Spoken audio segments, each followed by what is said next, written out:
हैवान कोच का घिनौना चेहरा आया सामने। वाराणसी में दरिंदगी की सारी हदें हुई पार।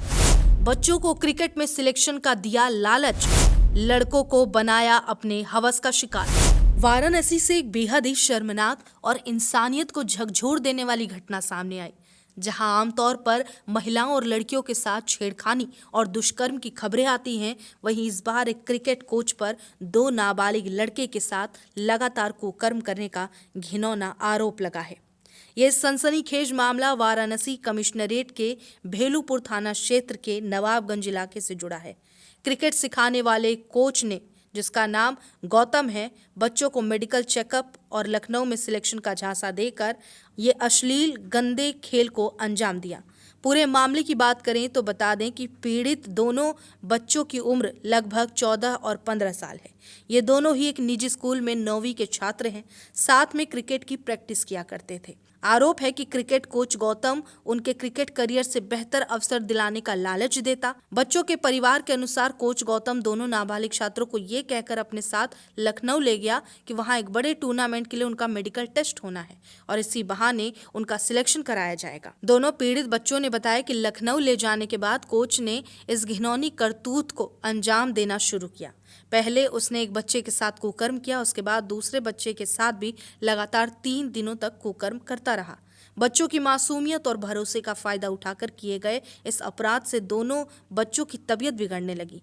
घर लौटने पर बच्चों की खराब हालत और उनके द्वारा बताई गई आपबीती के बाद परिवार को इस गंदे खेल का पता चला।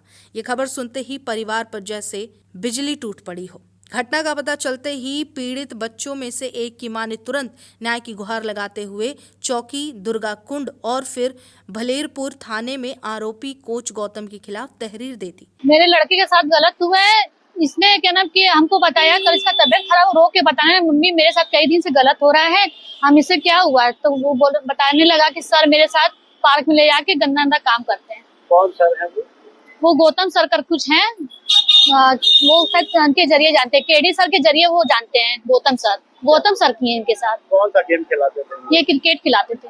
अभी आप कहाँ आई हुई हैं? हम आए थाना पुलिस वही कंप्लेंट कराने। वाराणसी पुलिस ने मामले की गंभीरता देखते हुए तत्काल कार्रवाई की। नाबालिग छात्रों से दुष्कर्म की धाराओं के तहत केस दर्ज कर लिया और आरोपी कोच की गिरफ्तारी के लिए प्रयास तेज कर दिए। पुलिस ने फिलहाल दोनों पीड़ित बच्चों का मेडिकल टेस्ट भी करवाया है। और कितने सालों से कर रहा है, क्योंकि बड़ा खुलासा हुआ है। ये कल थाना भेलूपुर पर एक सूचना प्राप्त हुई थी, एक तहरीर प्राप्त हुई जिसमें क्रिकेट में कोचिंग देने के नाम पे बच्चों के साथ अप्राकृतिक दुष्कर्म करने की तहरीर 2 बच्चों के संबंध में प्राप्त हुई थी। प्रकरण की गंभीरता को देखते हुए तत्काल अभियोग पंजीकृत किया गया और 2 टीमें गठित की गई और तत्काल दोनों टीमें आरोपी की तलाश में लगी।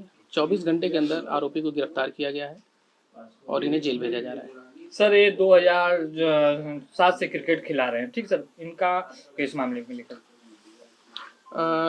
2021 में ऐसा ही एक प्रकरण संज्ञान में आया था। थाना लंका अंतर्गत FIR लिखी गई थी 377 IPC के अंतर्गत और इसे जेल भेजा गया था। वर्तमान में ये जमानत पे था उस केस के अंतर्गत और दोबारा ये घटना करने की सूचना प्राप्त हुई कि 2 बच्चों ने ये बताया कि ये कोचिंग देने के बहाने फ्री में कोचिंग देने का उन्हें लालच दिया। पहले कोचिंग देना शुरू किया, उसके बाद